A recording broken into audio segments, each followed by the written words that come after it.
Hello everyone, and welcome to the first episode of Real Loud. Um, just give me a few seconds to send out links and start some background music. So yeah, just give me a little bit.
Hello.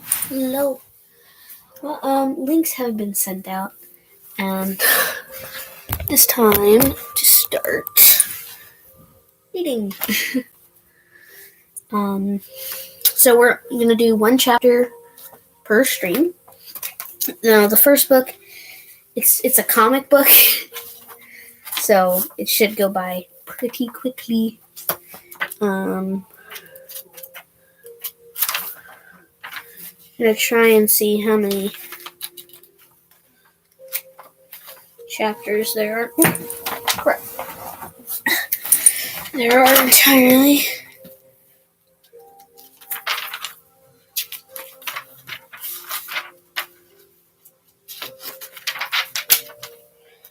Three there. So far, three.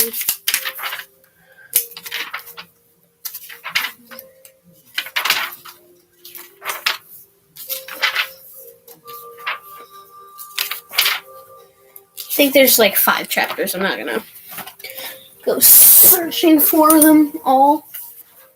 I forgot to do something.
There we go.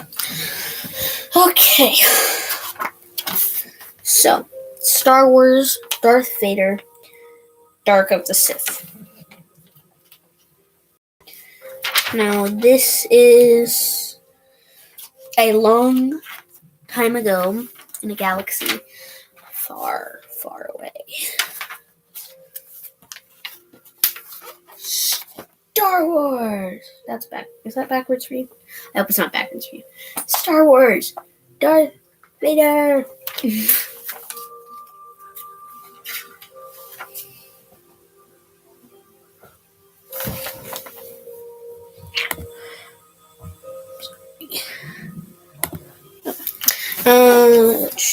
Way too far.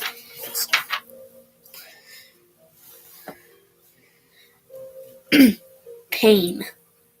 So, okay, this is gonna be difficult because there's visuals. So here, this might not work out. I might end up choosing a different book.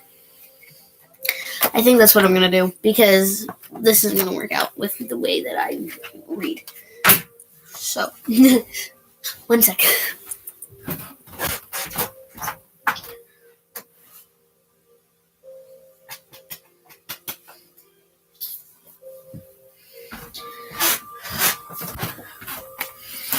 We're gonna do.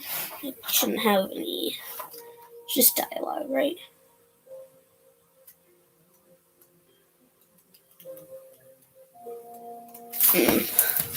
It is just dialogue, but reading through it. So.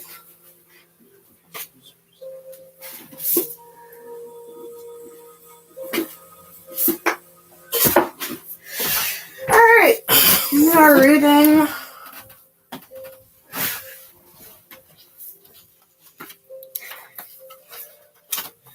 Stranger Things, Suspicious Minds. That's what we're doing.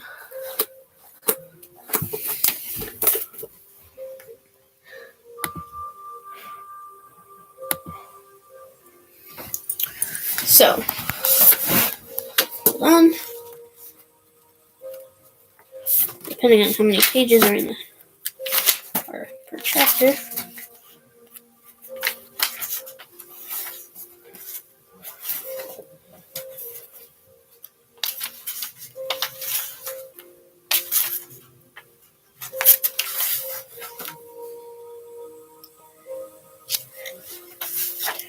One. Is it in the back?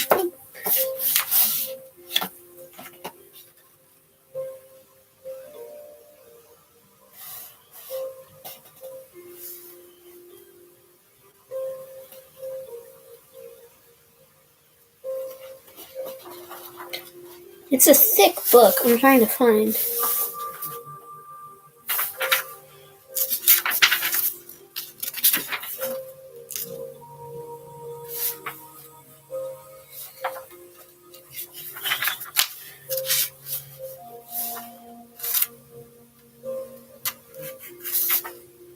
Chapter 1, just a test.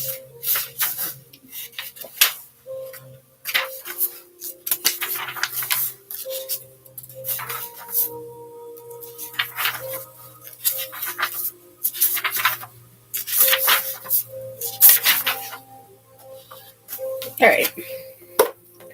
So, okay. So there's 2 parts to each chapter, which is strange. So we're gonna read one part. We're gonna read, no. You might read part 2 as well.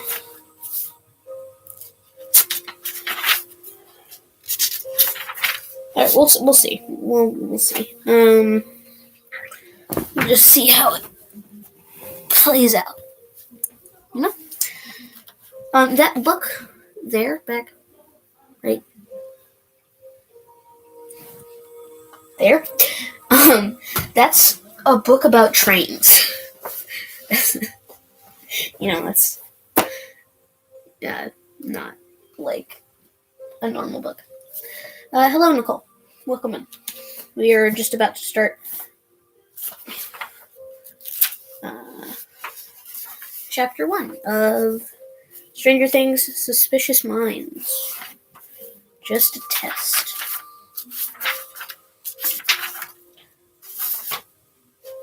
Maybe. We'll see how much we read. But we won't read all of chapter 1 probably.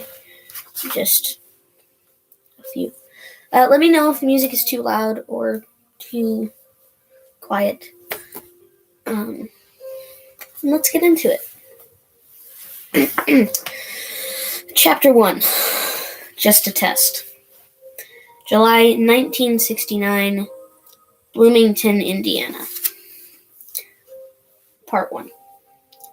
Terry pushed open the screen door and winched at the fragrant haze of smoke inside the apartment. Her witness's uniform, replenish pink with a white apron, would go from smelling like stray grease splatters and coffee spills from the dinner to smelling like... I can't read this! I'll get striked! Oh, dear Lord. I can't read this. This isn't good. None of the books I have right now work.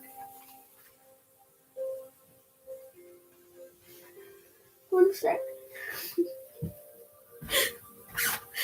Oh my gosh. Hold on. I need to think. What should I do? Should I just read a big book about trains? No. No, I shouldn't.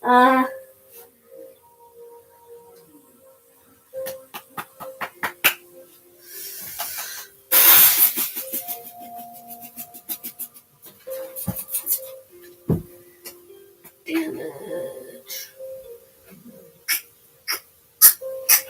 You know what?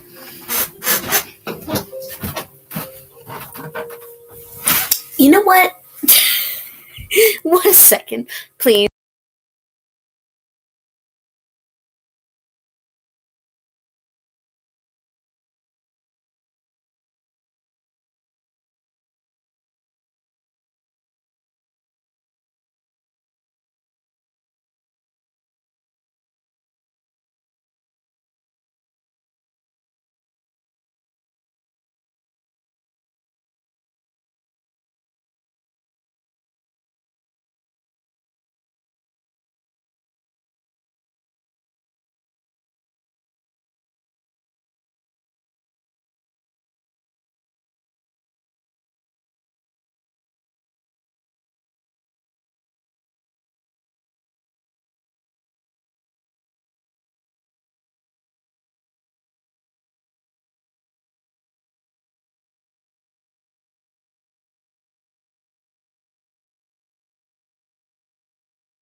Thank you, Nicole. I forgot to unmute myself.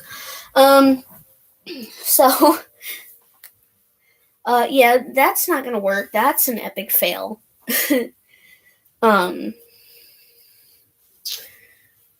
So I could.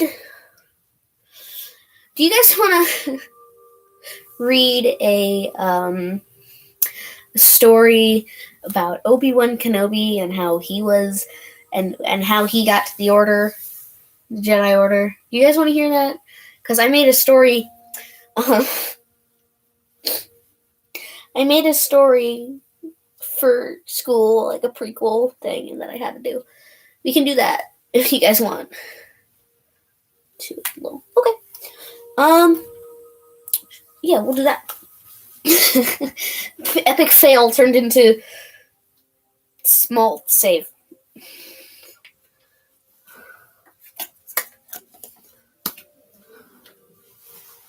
Small save. Small. I am gonna get a piece of gum first because why not? Is it? There's my Tiblete. Tiblete. One second though.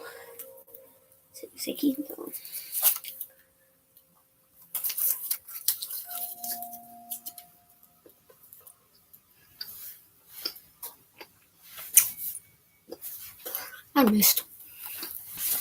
It's kind of depressing, to be honest with you. Nope, wrong one. Okay.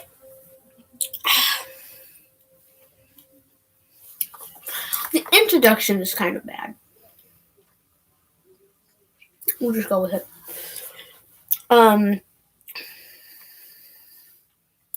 Star Wars: The Rise of Kenobi, a Star Wars fan story. Fam.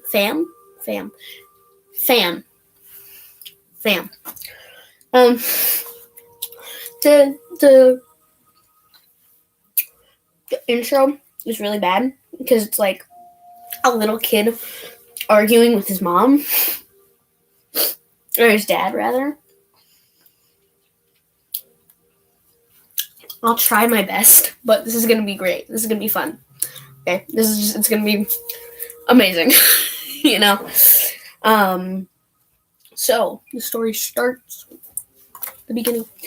The 10-year-old Obi-Wan Kenobi is seen arguing with his father in apartment room 22C. The AC is on, and we can see pancakes on the stove in the kitchen. Moving into dialogue. Dad, it's not fair. You're always at work, and I never get to see you, said young Obi-Wan Kenobi. I know it's not fair, but I have to work to keep this family safe and healthy, said his father, which I just named Dr. Kenobi because I couldn't think of a Star Wars-y enough adult male name, so it's just Dr. Kenobi. He said while closing the door to apartment room 22C. Sweetheart, you'll see him later, and let's have some breakfast, said Obi-Wan's mom, which her name is Lynn.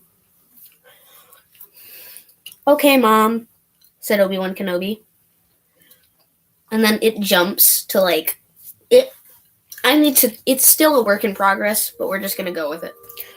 Then it jumps to 30 minutes later on a Jedi patrol cruiser. We can see the ship crew talking to each other over lunch, and a few are talking about retirement. Hold on. Let's for certain actions, I'm going to use sound effects.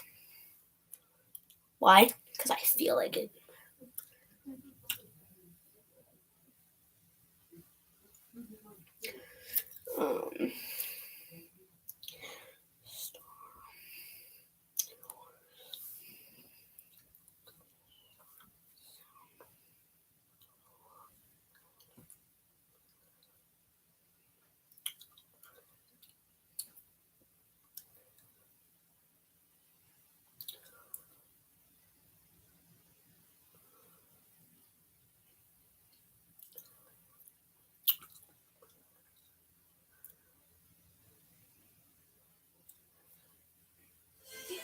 IRS is accepting. No IRS. Go away, IRS. I don't want to talk to you. Did you go quiet again? No. Here. Can you not hear me?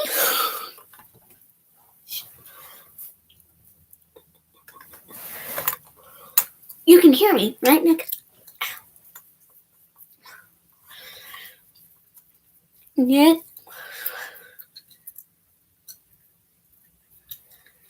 Yeah, because I wasn't talking. Okay. Alarm sound. Play? Question mark? Oh, I didn't press the play button.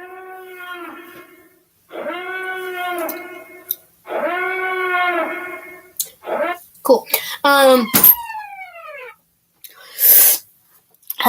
So, General, the mining facility was just attacked, said Lieutenant Scott.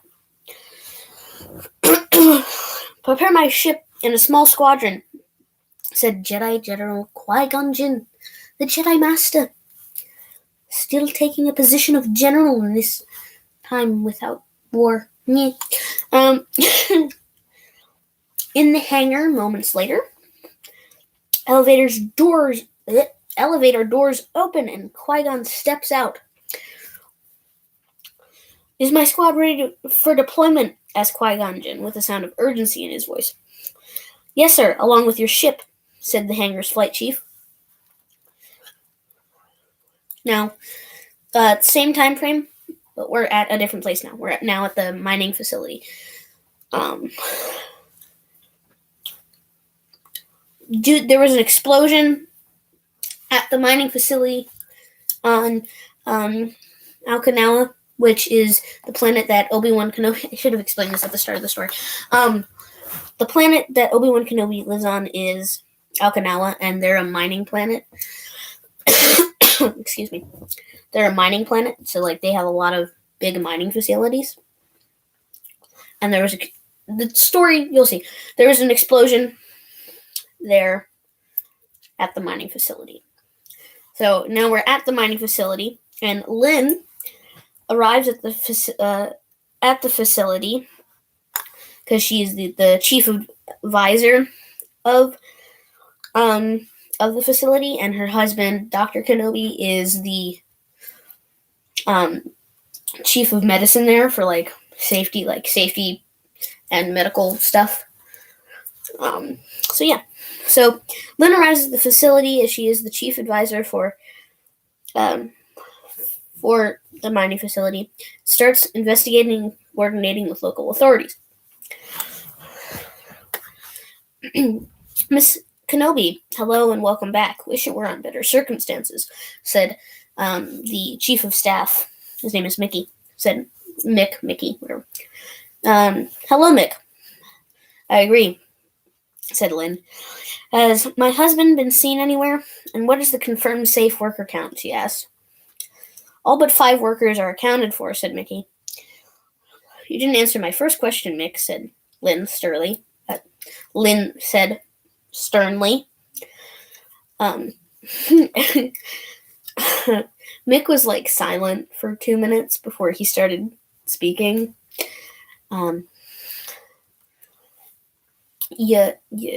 Your husband and all other medical staff are unaccounted.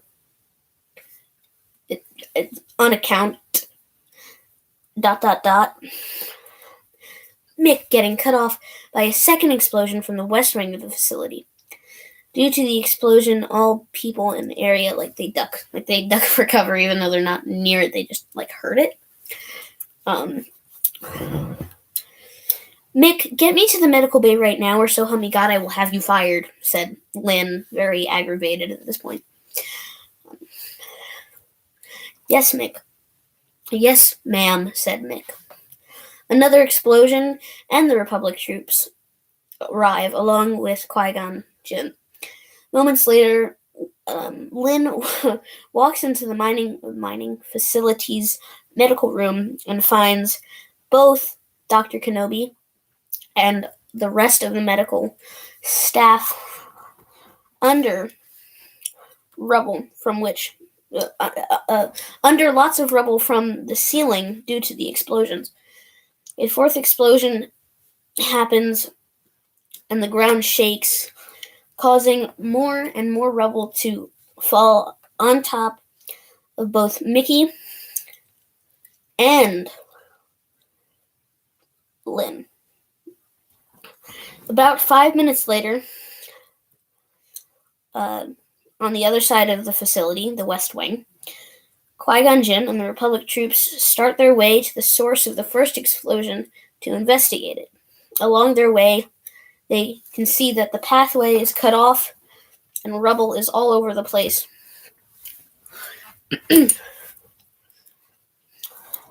They decide to go around it, which takes their walk an extra 10 minutes. Once they arrive to the site of the first explosion, Qui-Gon sees a mysterious figure running from the scene and chases him, then tackles him after running for about a mile.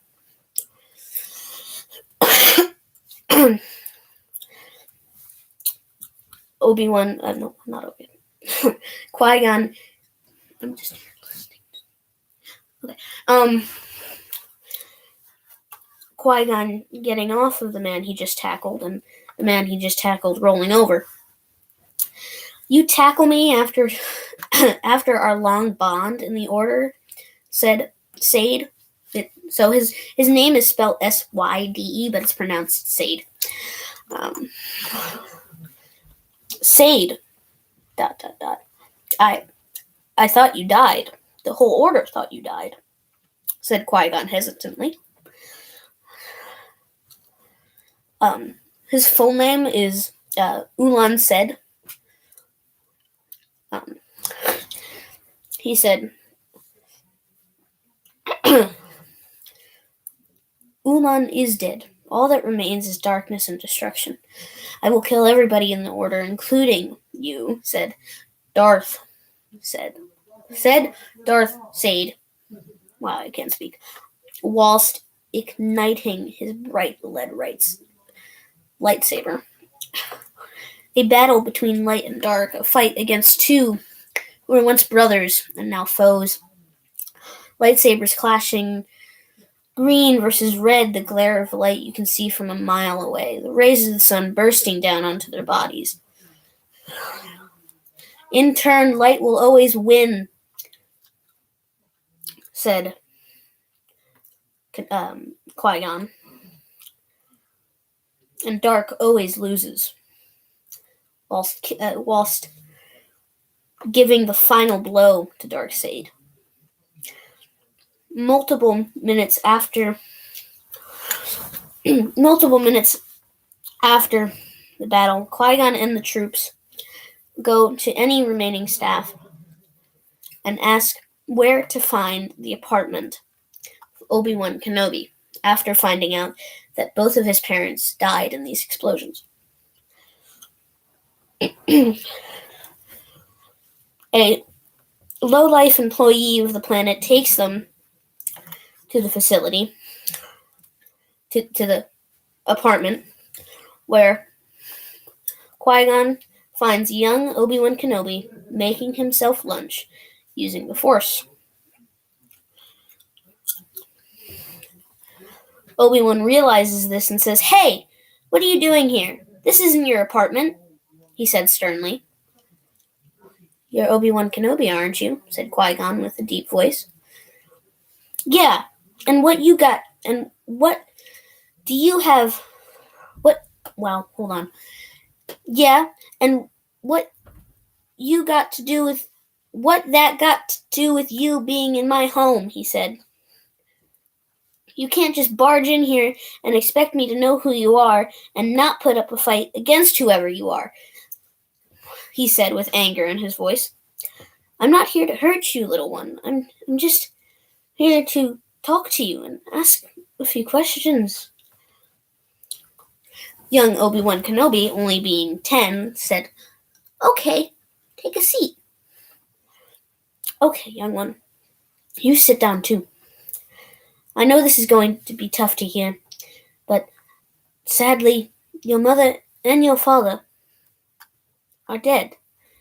I apologize for being so abrupt, but this is urgent. But what do you mean? They just went to work. Mom promised she'd be back later. You're lying. There's no way she's dead. She said she'd be back later, Obi-Wan said, sobbing. No, I'm sorry, young one, but it's true.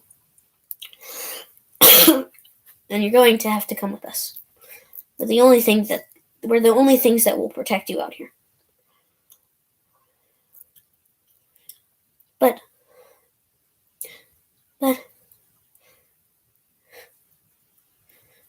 no, I can't leave. This is my home. I'm sorry, young one, but you must come with us. If not, you can end up on the streets or abducted or worse. You have to come with us, said Qui-Gon. Obi-Wan, not really knowing what he's getting himself into, says, I guess I'll come. I might be safer with you then. They travel back to the ship and then back to Coruscant, where they meet with younger Yoda. Wow. Young Kenobi. I understand this is difficult to get over the loss of loved ones, and I deeply apologize for what happened to them. Understand that you will live here now. You will live here now and be trained in the Jedi ways.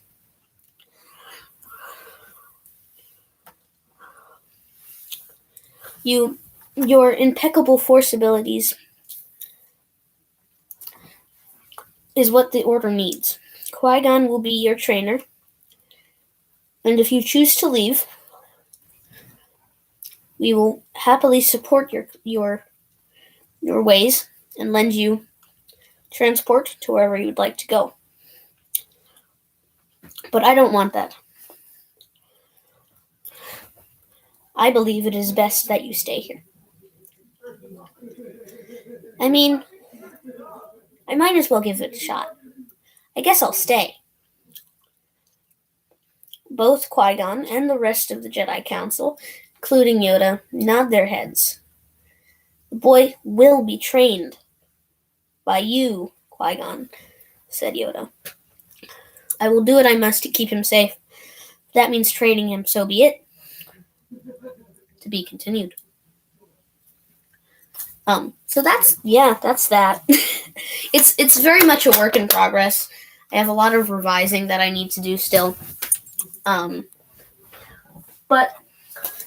that's what it is so far. I will read to you. I will read to you the finished product when I get the chance. Once it is finally finished, but we have peer editing and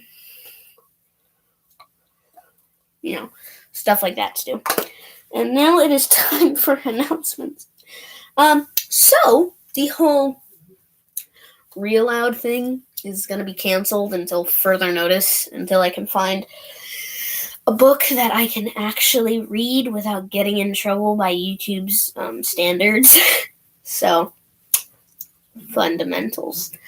But either tomorrow or Friday, there will definitely be a stream on Friday. Don't doubt that. It will happen. If anybody is interested in talking or playing with me on my Minecraft server, Farming Simulator server, or just messing around on Apex Legends or Fortnite or whatever, be my guest. I usually tag my gamer tag in the streams that I'm gaming. So if you want to add me, just add me.